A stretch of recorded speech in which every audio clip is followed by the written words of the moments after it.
L-Assoċjazzjoni tal-Iżviluppaturi Maltin, l-Awtorità tad-Djar u l-Ministru Rodrik Galdes mhux jaqblu dwar l-andament tal-liġi l-ġdida tal-kera.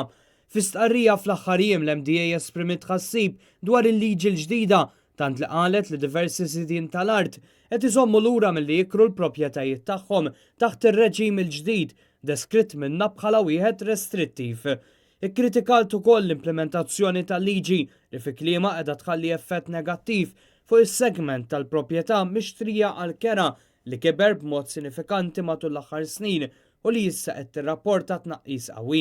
Dan apparti l-burokrazija u nuqqas ta' libertà fil-kuntratti li skont l-MDA qed iwasslu biex din il-liġi l-ġdida ma taħdimx. Iżda f'kummenti lil Net News il-Ministru Rodrik Galdes mera dan kollu. Nisma u naġixxi fuq l-istatistika uffiċjali. Sallum l-istatistika uffiċjali tindika assolutament bil-kontra. Il-Ministru għadda dawn il-kummenti fi tmiem konferenza tal-aħbarijiet li matula l-Awtorità tad-Djar ħabbret li f'xarejn ġew irreġistrati 3600 proprjetà. Dan fil-waqt li l-Ministru Rodrik Galdes ftaħar li kemm ilha li bdiet l-iskema l-ammont ta' nies li bbenefikaw mis-suppliment tal-kera żdied hekk kif it-talbiet irdoppjaw minn kważi 800 għal 1500. Din is-sena li għaddiet il-benefiċċju tal-kera u dawk li qegħdin jieħdu l-benefiċċju tal-kera l-ammont ta' nies irdoppja.